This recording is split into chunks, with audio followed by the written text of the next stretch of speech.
Hello, my lovelies. We are going to talk today and in the next few days about systems of equations and what it means to have more than one equation. So we're back to graphing, and we're going to review graphing today. But let's talk about this equation. Y is equal to 5x plus 7. That is an equation in two variables. We'll call that a two-var equation, two variables. I use the word var because that was what was used on the old calculators. A solution to this, we'll say a solution is an ordered pair. And if you think about what this particular equation could be represented on an xy plane, I'm just going to sketch this right now. This could be represented by, we'll have a y-intercept of 7 and a slope of 5, something that looks kind of like this. That line is an infinite number of dots connected, infinitely close together. So a solution is an ordered pair, and we could ask the question, how many solutions are there? There are infinitely many solutions. So that's particular, in terms of this particular line. Now, if I were to draw a second line, let's go y is equal to 2x plus 1, and I graph 2x plus 1. This is also a different equation. This equation would have a y-intercept of 1 and a slope of 2. And if I look at this equation, if I go how many solutions do we see there, there are also infinitely many. But the question is now, how many solutions actually solve both? How many xy ordered pairs could plug into both? And the answer to that is represented by where they cross here, and that would be, there's only one solution. One xy ordered pair that would satisfy both. So let's go back to the first equation. I'm going to kind of t-chart some of these things, and I'm going to do like a little xy here. And when x is 0, y is 7. When x is 1, y is 12. When x is 1.3, y is, well, 5 times 1.3 is 6.5. 6.5 plus 7 is 13.5. I could list any number of xy's. Down here on this bottom one, when x is 0, y is 1. When x is negative 2, y is negative 3. When x is negative 1/2, y is 0. I could go do that infinitely many times for as many numbers as I can think of for x. But let's do a little magic here. If I were to plug in negative 2 for x up here, I'd get negative 10 plus 7, or negative 3 for y. And let's look at that, and let's look at this. And that is a magic ordered pair that satisfies both equations. And that we can call a solution to the system. So when we say a system, here's what we mean. Definition. A system of equations that is two or more equations in the same variables.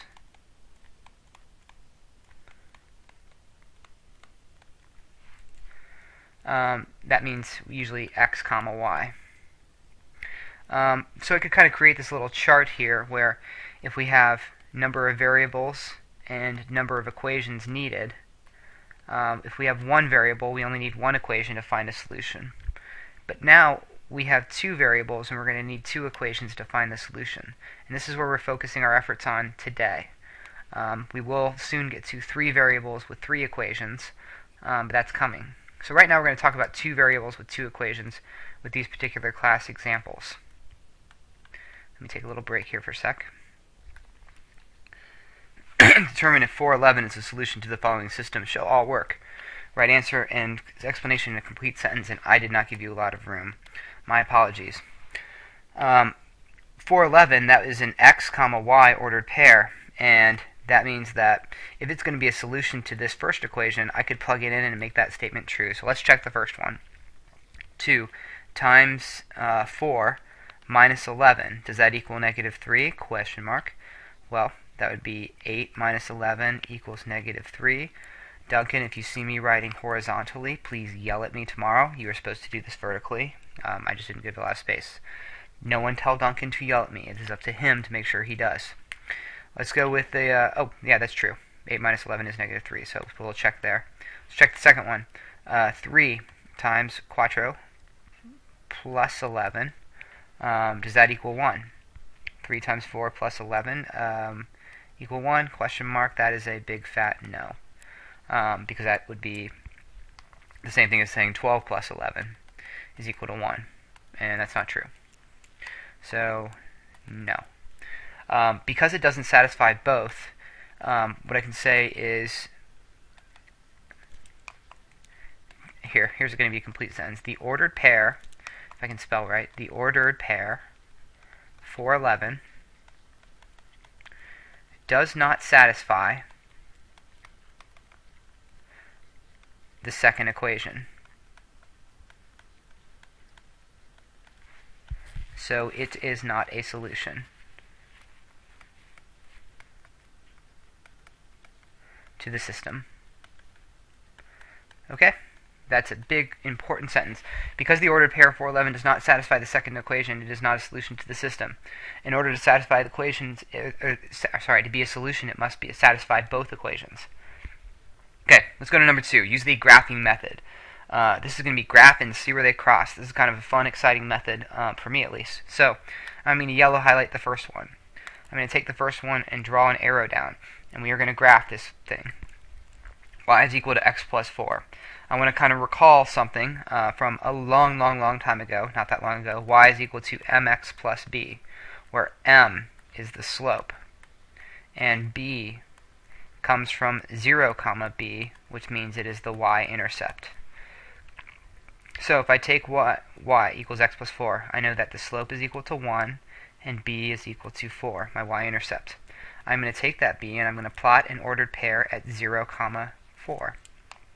Then I'm going to take this 1, and I'm going to make that 1 over 1, which would be our rise over our run, or our change in y over change in x.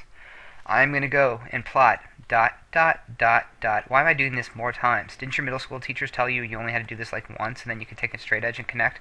Yes, but we are not in middle school anymore. We want precision.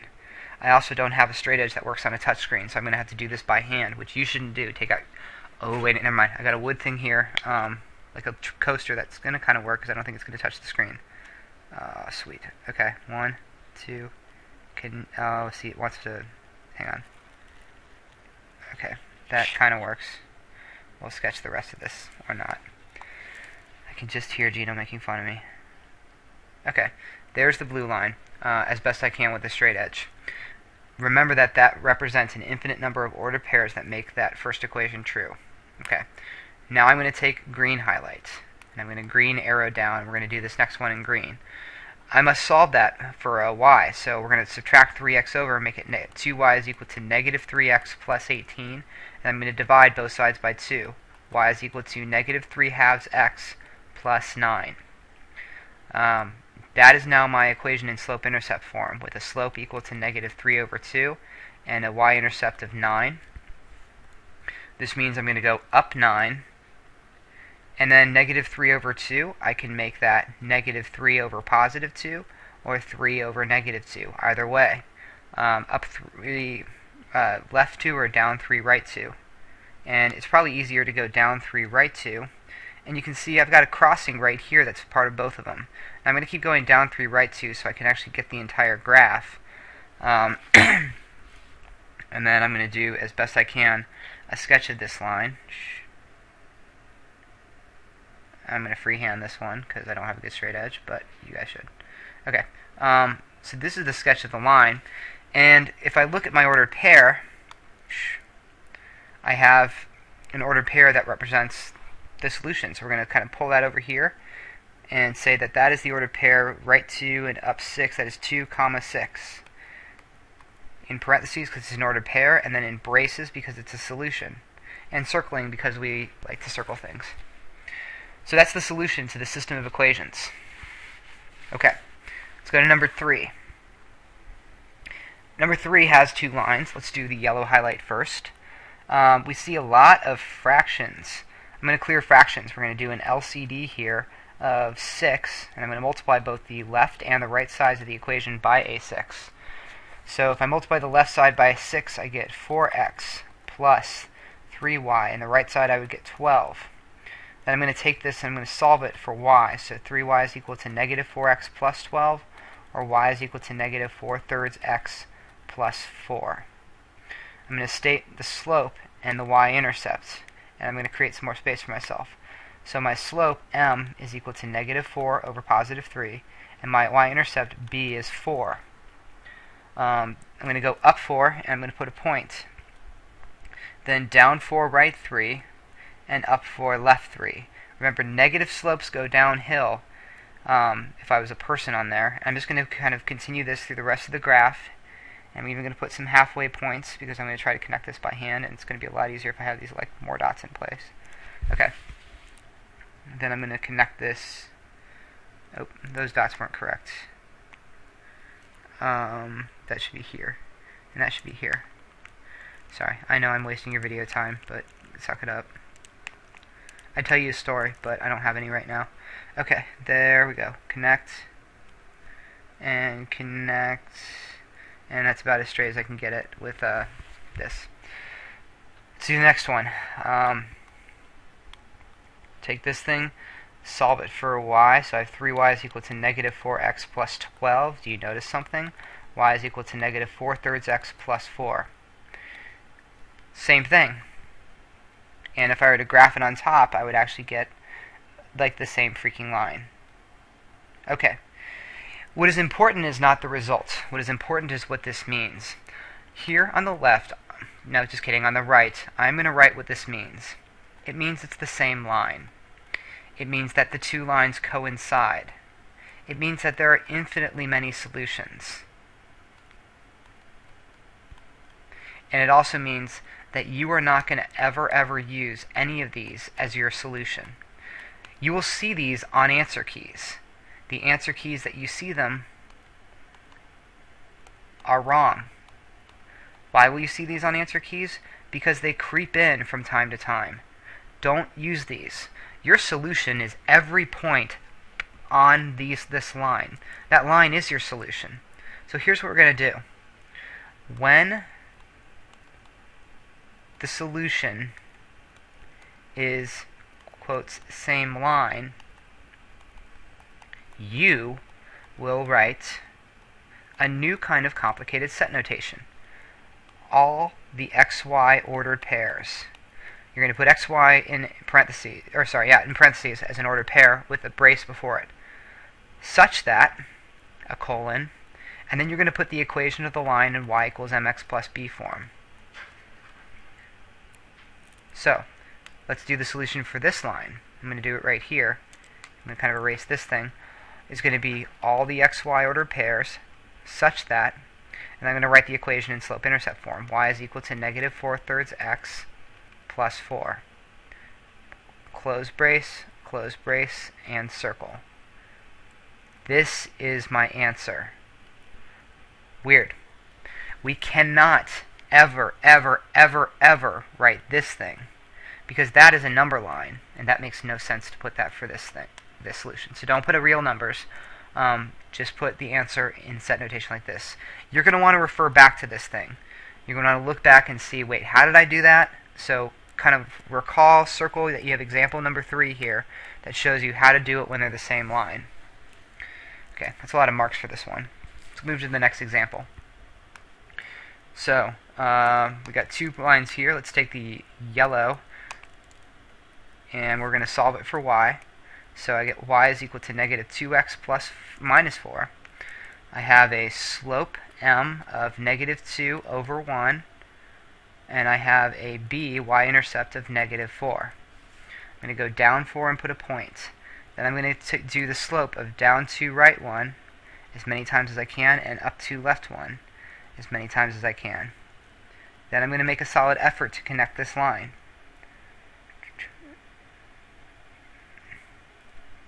If I do it in pieces, maybe it will look a little straighter. Okay, there's the line. That's line 1. Now let's do the second one. Blue highlight.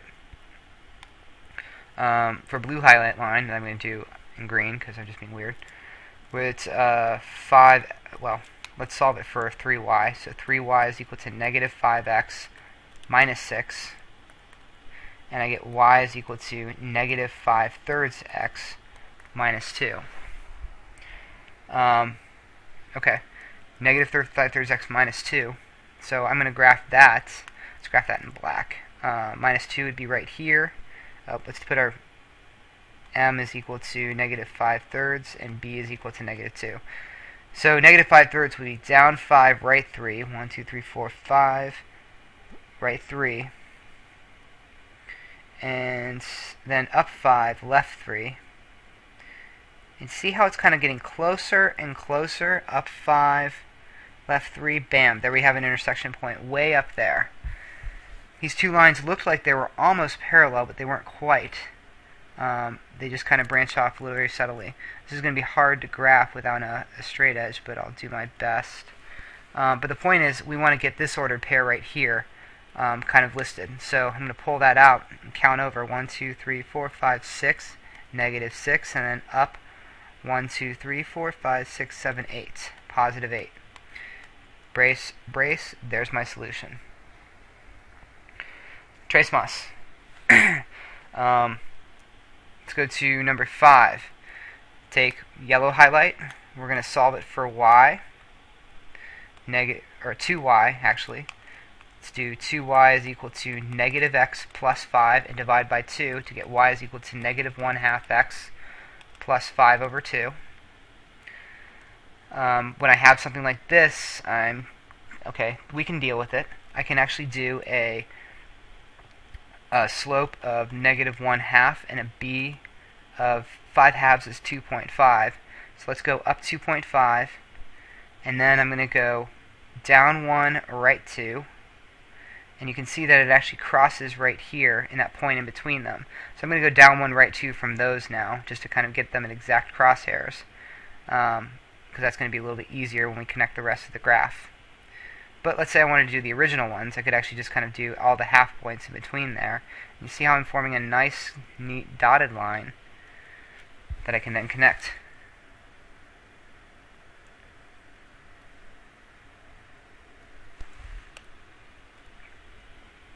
Next, let's do blue highlight.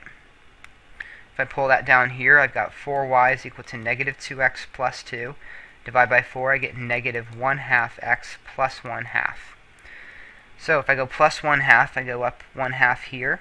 I'm sorry, I should put b is equal to 0.5, 1/2, and m is equal to negative 1/2. Same slope, so I'm going to be doing the same down 1, right 1, and up 1, left 1. And if I even do the crosshairs, I can graph those. You should be noticing something about these two lines. If they have the same slope, what has to be true about these two lines? Are they ever going to cross? Ever? The answer to that is no. These lines are what we call parallel. Parallel lines, if I can spell the word parallel here, let's erase that and correct it so you don't see it again. Parallel lines have the same slope. That's actually the definition of parallel lines, two lines with the same slope. Same slope means parallel, and since these lines have the same slope, let's identify it right here, and right here we can see that the two lines have the same slope. We know that they're parallel. Parallel lines never cross. There will never be an xy ordered pair that is common to both. So my solution with this thing is no solution. There are no solutions to parallel lines. Okay, number 6, last one. 2x plus y equals 10. Let's make yellow highlight and do that one. So I have y is equal to negative 2x plus 10 with a slope of negative 2 over 1 and a b of 10. So let's go up 10 to this place, which is kind of on the other graph too, down to right 1 for the rest of the graph, and I mean it. Graph the entire grid of what you're allowed. Don't short yourself and don't short me on this. Take it all the way down to the bottom. and then graph the whole thing. Okay, that's one of them. Next, let's take blue highlight. Y is equal to 1/2 x. That has a m of 1/2 and a b of 0. So we're going to start at the origin, up 1, right 2. We found our crossing point. And down 1, left 2. Same thing. Bring it to the entire edge of the graph. Connect.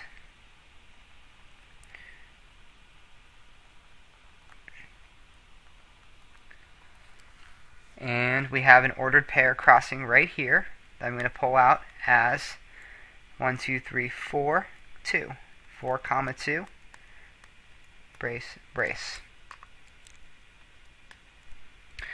Now, it should be said that this and this are what we call opposite reciprocals. In fact, if I took the slopes, m1 times m2, I'd have -2 times 1/2. When you have two slopes that have a product of -1, they are, in fact, perpendicular, which means they cross each other at right angles. So, two slopes with a product means multiply, of -1 have perpendicular slopes. And I believe that is it.